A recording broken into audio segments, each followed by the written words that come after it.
In today's episode of the Daily Brief, I'll talk about two interesting stories. I'll first talk about India and the EU striking a heavy duty deal, and then I'll talk about India's electronic future lying in its trash. Welcome back to the Daily Brief show by Zerodha, where our aim is to simplify the biggest news in the financial markets in a way that's one level deeper as compared to news channels. I'm your host Akshara, and today is Friday, 30th January.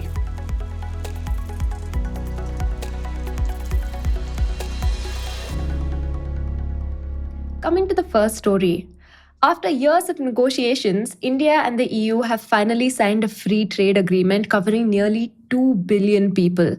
It's the largest trade deal for either side. The timing couldn't be more consequential. Both entities, while at different stages of economic development, find themselves squeezed between the two great powers of the world. On one hand, the United States is playing bully ball, slapping 50% tariffs on many Indian goods. Europe, meanwhile, has been threatened with additional levies if they don't meet Trump's demands on Greenland. At Davos recently, US officials openly berated the European economy. All of this has left the Europeans disillusioned with their long standing ally. On the one side lies China. With how it weaponizes global trade, both entities find China too unreliable a trade partner. The EU is worried about Chinese goods evaporating their industry, and our own relationship with China is colored by a long history of conflict. So, in this context, more than ever before, hedging against the great powers is something India and Europe now see eye to eye on. In fact, Europe views us as perhaps the only significantly sized alternative to China. But India EU ties haven't always been smooth. Negotiations for an India EU trade deal began nearly 20 years ago but stayed in limbo due to differences they couldn't settle. So, how did the two sides finally find common ground this time? Before we get into what went wrong, let's look at what India and Europe actually trade with each other today. So, the India EU trade relationship looks strong on paper. As of FY25, bilateral goods trade between both entities stood at $136.5 billion in FY25. So, the composition of trade reflects each side's strengths. As a whole, the EU is India's largest importer currently, making up 17% of India's total exports to the world. India ships textiles, apparel, chemicals, petroleum products, medicines, and gems to Europe, and many of these are labor intensive manufacturing goods. But we also export plenty of services like IT, consulting, etc. to the EU. Meanwhile, from the EU, we import machinery, aircraft, transport equipment, and drugs, and even cars. A lot of these are capital intensive goods. However, despite this huge volume of trade between them, both sides have long viewed this relationship as underperforming. So here's the problem. India is only the EU's ninth largest trading partner, accounting for just 2.4% of the bloc's exports. Compare that to the US at 17% or China at 15%. For a country as big as ours, India has punched well below its weight in European markets, and the same is true of European firms in India. Without preferential access, both sides are losing ground to competitors who had it. Vietnam and Bangladesh, with their own trade deals, have been eating into India's share of European textile imports. All the while, European machinery makers and auto players watched Korean and Japanese rivals, armed with FTAs with India, gain ground in India. The relationship was large, but was slowly bleeding market share to everyone else. Moreover, despite being India's largest trading partner, the EU's own investments in India were less than half of what they invested in, say, China or Brazil. Behind the inertia of this relationship is a long, hard negotiation on trade terms that goes all the way back to 2007. By 2013, after 15 rounds of negotiations, neither side had moved enough, unwilling to make compromises. The talks were stalled then, and the relationship drifted. Now, to understand why the negotiations went awry, what helped us was a simple lens, one of sovereignty versus complementarity. This framework won't help you decide right or wrong, but just how nations think about trade. So, every trade negotiation involves this tension. Trade complementarity is straightforward. You have something I want, I have something you want, let's trade. For instance, India makes textiles cheaply while European doesn't, and it wants cheap textiles. Europe makes precision machinery that India needs. The gains from trade are pretty obvious here. But sovereignty complicates things. Countries don't just want economic efficiency, they want to protect strategic industries for other policy objectives. For instance, the dairy industry, which is one of India's largest employers, is politically protected from foreign products. Or for that matter, Europe would want to protect its globally competitive cars from foreign imports. So, most goods fall somewhere in between the sovereignty complementarity spectrum. Here, countries may be willing to open up their markets, but only selectively and not immediately. The India EU talks broke down because too many goods fell in the middle of the spectrum without much agreement. One of the biggest red lines was automobiles. European car makers wanted access to India's huge market, but we've been protecting our industry with high tariffs. In India's view, opening the floodgates to brands like BMW and Volkswagen would hurt domestic auto investment. Now, these are niche brands that operate in the luxury market. They're unlikely to threaten Indian cars, which are mostly built for the mass market. However, India might still impose heavy duties for a few reasons. One, it could incentivize those brands to invest in India to avoid those tariffs. Secondly, it could be protecting itself against future competition. If, for instance, Europe makes better EVs before us, then India's own EV push would be undermined. Another red line was agriculture. The EU wanted cuts on dairy, wine, and other farm products, but India wasn't about to expose its 100 million small farmers to any European competition. This is despite the fact that Indian dairy is globally competitive and can hold its own against foreign products. On Europe's side, the sticking point was always services. India wanted easier Mode 4 visas for its IT workers, engineers, and consultants to work in Europe. However, immigration in the EU has been a touchy topic for a long time. It was politically explosive to give foreigners high paying jobs, especially if there was high unemployment. Pharma is yet another example. Europe is a drug innovator holding many patents on new medicines. India, meanwhile, is the pharmacy of the world, exporting cheap generics made from expired patents, including to Europe, our second largest export market. There's certainly a win win here. Yet, Europe has been pushing for a data exclusivity clause for its drugs. So, under this clause, for a period, India could not rely on the originator's clinical data to make their generics. And this was a huge no no for India, which saw this as a strengthening of monopoly power beyond the patent. Now, beyond this framework, there are also goods where, even when a clear win win existed, trade barriers still existed.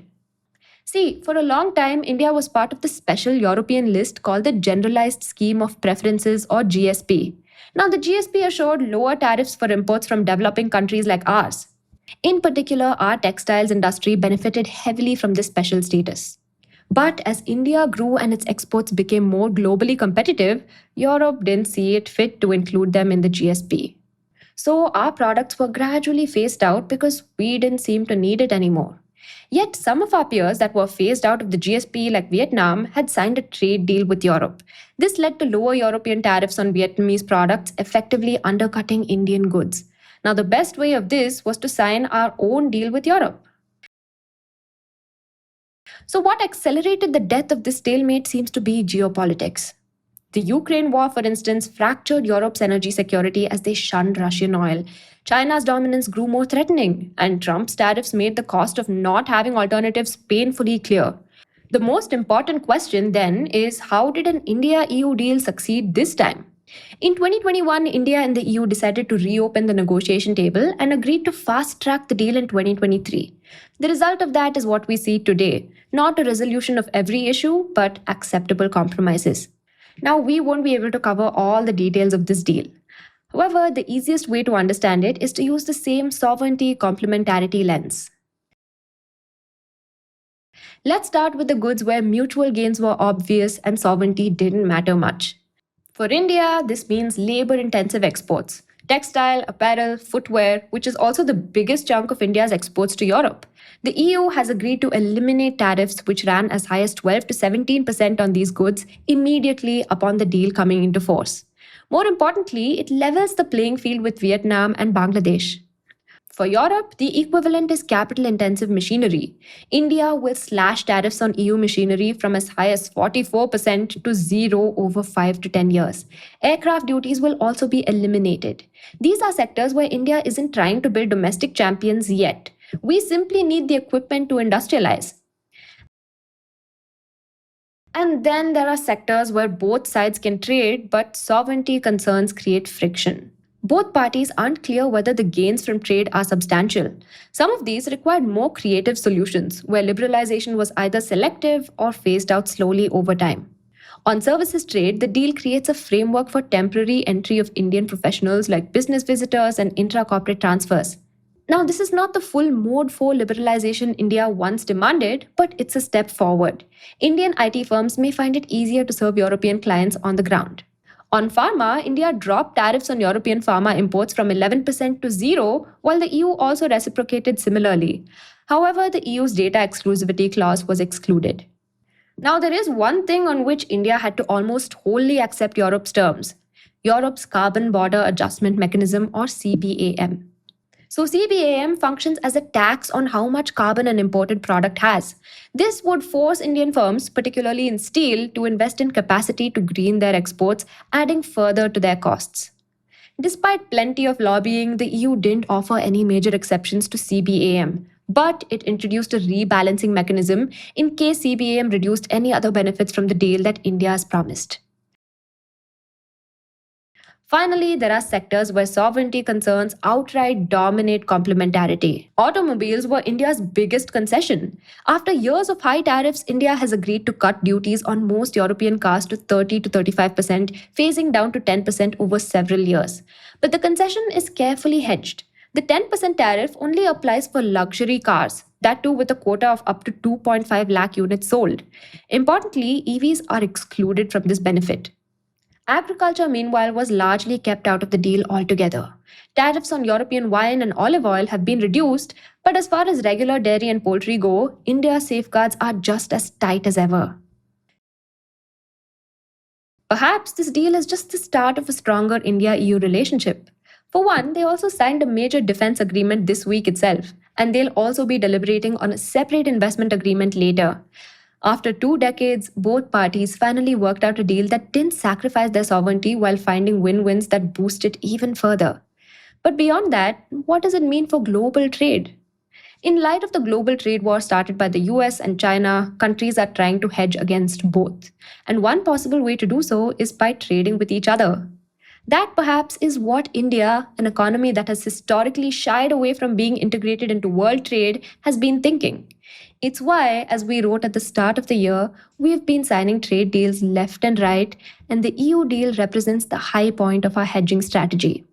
We listened to a lot of con calls while researching our stories, so we started a newsletter called The Chatter. It's a curated collection of the sharpest management quotas for that week in a neat and readable format published every Friday. The link is in the description. Coming to the second story. We've spoken about this before, but it bears repeating. Rare earths power the modern world. Inside many new technologies, smartphone speakers, EV motors, wind turbine generators, and more, sits a rare earth magnet. Now, these rare earths aren't rare exactly, but they're hard to extract and make use of. They're found dispersed, often amidst toxic or radioactive material, which makes them a nightmare to process. That difficulty can be an opportunity if you're willing to stomach the pain. That's how a single country, China, came to control the entire world supply of rare earths. There are other places where one can find them, and all the necessary technology was developed in the West. Yet, China commands 70% of the world's rare earth mining and 90% of its refining capacity. This dominance has come from its willingness to sustain brutal cost competition and bear tremendous environmental damage. As a reward, China enjoys a stranglehold on global technology. Every rare earth product in the world contains metal refined in China. Now, India is trapped in that chokehold. We imported 53,000 tons of permanent magnets in 2024-25. 90% of those were sourced from China. Now, we hold the world's third largest rare earth reserves, and yet we produce just 2,900 tons of ore annually, which are exported to China for refining. That dependency makes us deeply vulnerable, as we learned recently. In April 2025, China restricted the export of several rare earths. Indian firms that depended on them were suddenly cut off. They had to now face a bureaucratic maze. Applications were routed through multiple ministries, then verified by Chinese authorities, and of the 500 to 600 companies that applied for clearances, only a handful received approvals. Entire industries stalled overnight, as we've mentioned before, and some were forced to redesign their products entirely to work without rare earth components. So, what options does India have if this were to happen again? A recent paper by researchers at the Takshashila Institution argues for an interesting solution: urban mining. The 2025 shock, sadly, is the mildest disruption India can expect if China turns rare earths into a geopolitical weapon. Our need for rare earths will only grow stronger than it was last year. The green transition alone will multiply demand several times over. Every electric four wheeler contains roughly 1.5 kg of rare earth magnets. Modern wind turbines use up to 3 tons of magnets per megawatt. Meanwhile, as India grows more prosperous, we'll buy an ever larger number of consumer durables, washing machines, air conditioners, and the like, which will add hundreds of tons to our rare earth needs. We cannot mine enough rare earths to meet this wave of demand. For one, our regulations can't allow it. India's primary rare earth reserves sit in monazite sands along the Kerala, Tamil Nadu, and Odisha coasts. Now, these deposits don't just contain rare earths, they also have roughly 25% of the world's thorium, a radioactive material. And this brings those reserves under the jurisdiction of our atomic energy regulation, effectively locking out private miners. Now, this is unlikely to change anytime soon. Even India's much touted 2025 reforms, which opened critical mineral mining to private players, specifically excluded atomic minerals. Now, this leaves India with a single major operator in the space: the state owned Indian Rare Earths Limited. But its output barely even reaches 1/20th of India's demand. Even without these nuclear tangles, rare earth mining carries terrible environmental costs. To make a single ton of rare earth oxide, you have to discard 2,000 tons of toxic chemicals. In China's Inner Mongolia, for instance, there's a lake of toxic black sludge that spans 10 square kilometers, and this will have to be managed for generations. It isn't clear if we want to or even can accept such costs. But assume we did accept the costs. It would still take decades before we had an active rare earth mining ecosystem. China built its dominance over 30 years. India may not have that runway. So, what should India do? Takshashila's researchers suggest urban mining, a hip name for recycling. So, this is what Japan did back in 2010 when China slammed it with a rare earth embargo. We should think hard about it as well. But before that, let's talk about another looming crisis: toxic e waste. Every year, we generate almost 4 million tons of e waste, and this will only grow worse. As today's electric vehicles and wind turbines reach the end of their lives, they'll add millions of tons of e waste a year, as will the new smartphones and appliances that Indians are purchasing today. So, what will we do when the deluge arrives? Right now, this waste is an environmental liability for us. But we can also look at it as a high grade ore, far better than anything available in nature. Natural rare earth deposits typically contain less than 5% rare earth oxides by weight. The permanent magnets in e waste, on the other hand, contain 25 to 30%. Today's e waste streams alone could yield approximately 1,300 tons of rare earth oxides a year, almost 8% of our needs. By 2030-40, as today's technology ages, that could rise to over 6,000 tons of rare earth oxides a year, enough to satisfy more than one-third of India's demand. That is, if we play our cards well, we need to anticipate and seize the coming moment. The infrastructure to capture and process this waste must be built before the waste arrives. If we wait until 2035, when waste volumes have already spiked, the opportunity will disappear. Now, we don't already recover rare earths from our e-waste because it's hard. To make modern magnets, you need to mix them into other substances. Neodymium magnets, for instance, are often made by mixing the metal with iron and boron. To recover neodymium, we need to chemically break those finished magnets back into constituent elements.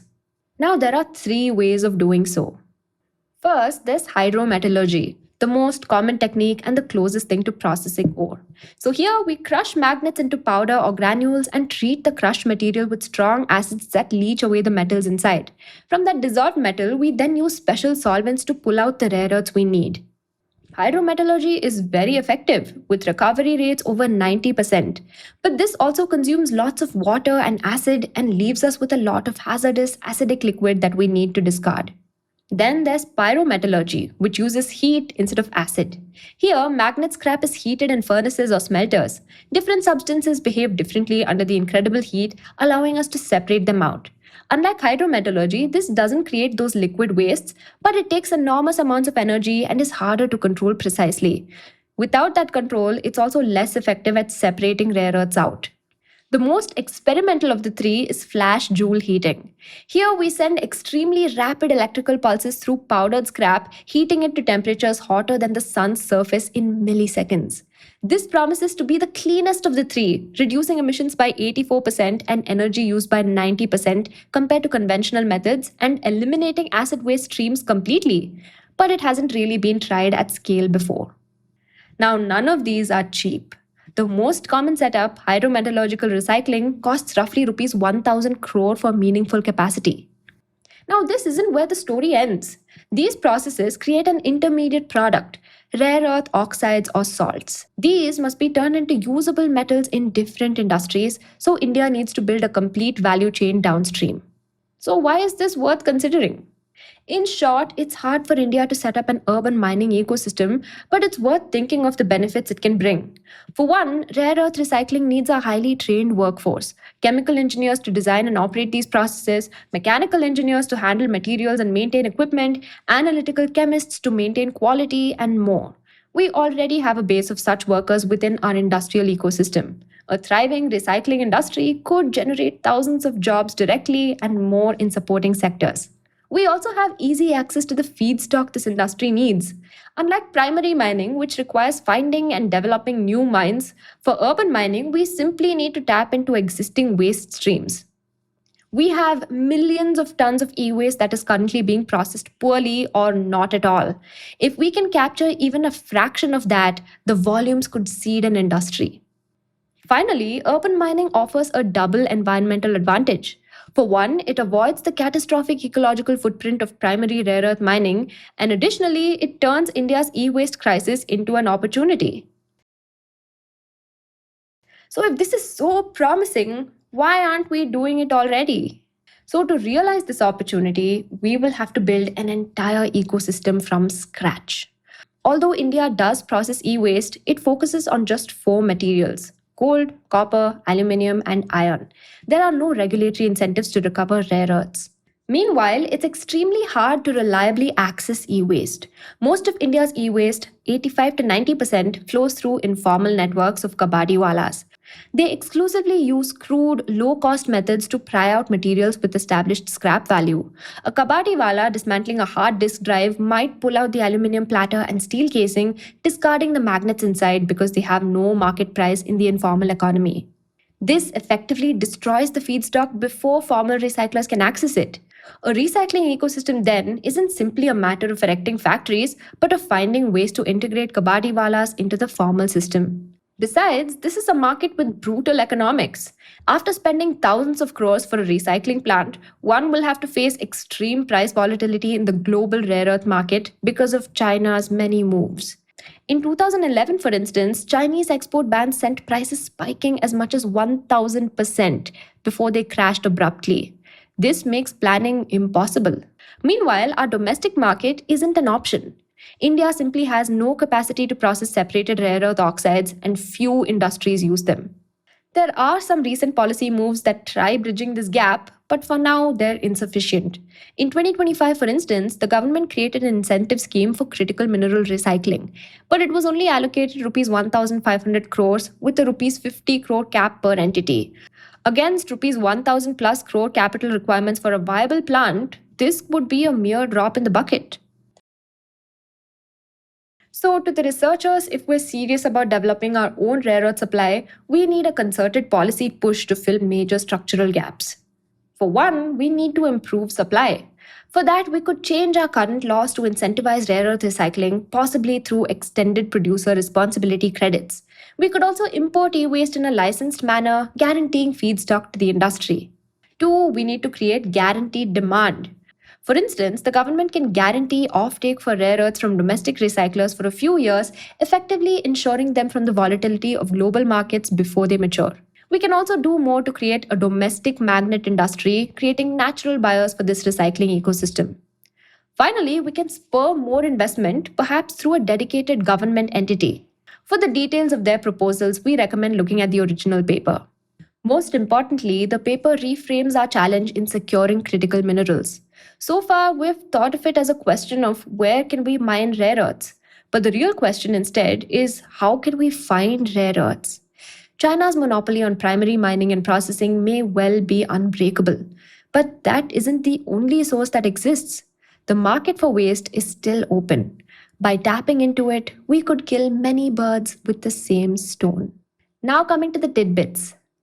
The RBI and the European Securities and Markets Authority, or ESMA, have signed an MOU allowing CCIL to reapply for EU recognition. This was after ESMA had earlier withdrawn recognition for 6 Indian clearinghouses over supervisory disputes. The deal was signed during the India EU summit.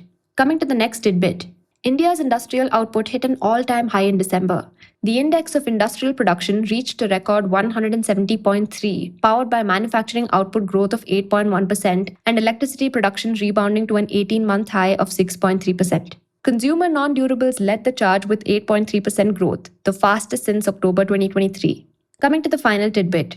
Petrobras, Brazil's state oil giant, renewed and expanded contracts with IOC, BPCL, and HPCL for up to 60 million barrels through March 2027 as Indian refiners diversify crude supplies away from sanctioned Russian producers. India imports around 5 million barrels per day, making it a strategic market for Petrobras as it ramps up production from deepwater fields. You can check out all the links in the description. That's all the news I have for you. Thank you so much for watching and see you in the next one. Disclaimer: this content is for informational purposes only. None of the stocks, brands, or products mentioned are recommendations or endorsements.